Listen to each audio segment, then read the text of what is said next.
অতলের মানুষেরা, তোমরা মনে করছো আজ এই পৃথিবী, সুন্দর পৃথিবী আর কোনদিন ধ্বংস হবে না। না, তোমাদের চিন্তা চেতনা এটা মোটেও সঠিক না। আমি আল্লাহ পাক তোমাদের দাঁত ভাঙা জবাব দিলাম। ইদা জুলজিলাতিল আরদু জিলজালাহা।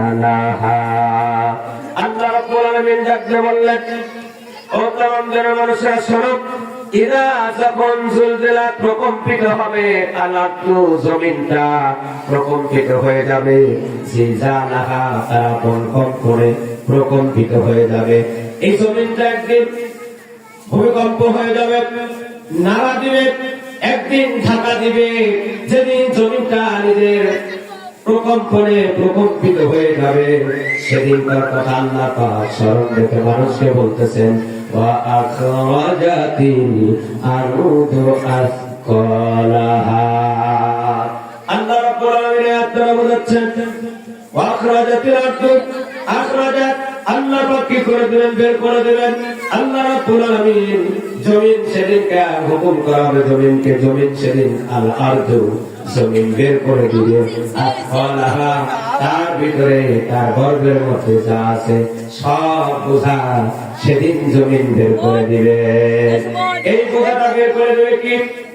সেদিন স্বর্ণের খনি, উঁচু উঁচু পিলার গুলো আকৃতি ধারণ করবে, এইগুলো আল্লাহ পাক বের করে দিবেন। স্বর্ণের খনি, রৌপ্যের খনি, মানিক মুক্তা যত শহর যত যা কিছু জমিনে আছে সব কিছু সেদিন বের করে দিবে। চিল্লাবার আল্লাহু আকবার। সেদিন বের করে দিবেন। মানুষের আফসোস করবে, হায় আল্লাহ, আজ এই স্বর্ণের জন্য একজনকে হত্যা করেছি, মালকে নেওয়ার জন্য হত্যা করেছি, আত্মীয়তা ছিন্ন করেছি, বন্ধুদের হককে নষ্ট করে দিয়েছি। আজ এই সম্পদ নেওয়ার মতো কেউ নাই। সম্পদ জায়গায় পড়ে থাকবে, নেওয়ার মতো কেউ থাকবে না।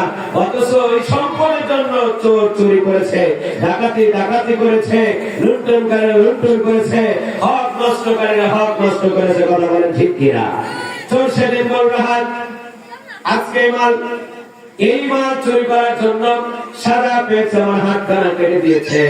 ডাকাতেরা বলবে, হায় এই মালের জন্য আমরা ডাকাতি করেছি, ভুলের হক নষ্ট করেছি, আমরা মানুষের হক নষ্ট করেছি, সমাজের মধ্যে অত্যাচার নিপীড়ন করেছি, জুলুম করেছি, একজনের হক নষ্ট করে দিয়েছি, বিভিন্ন রকমের খারাপ কাজের মধ্যে আমরা লিপ্ত হয়েছিলাম। আজ এই সম্পদ নেওয়ার মতো কেউ নাই।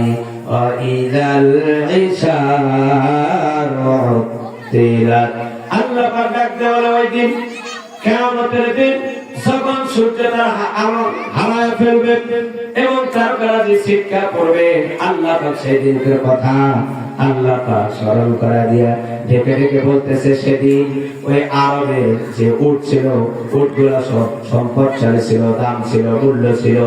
এরকম যেরকম আজকে মানুষ প্লেন, উড়োজাহাজ এবং ট্রেন, বিভিন্ন অর্থ সম্পদকে যেরকম মূল্যবান মনে করতেছে, সেদিনকে আরব কান্ট্রির মধ্যে এই উষ্টিও ছিল, গর্ভবতী উষ্টিও ছিল মানুষের কাছে সম্পদময়, অনেক দামি।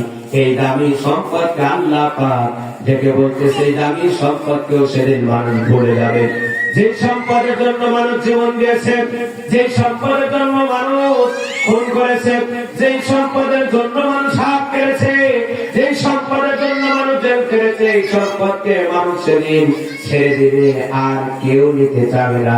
আল্লাহ পাক তাই ডাকতে বলতেছে, মানুষেরা শোনো, আল্লাহ রাব্বুল আলামিন বললেন, আখরাজাতিল আরদু জমিন সেদিন বের করে দিবে, আসকালাহা তার ভিতরে যত সম্পদ আছে, যার জন্য তোমরা যা ইচ্ছা তাই করেছ।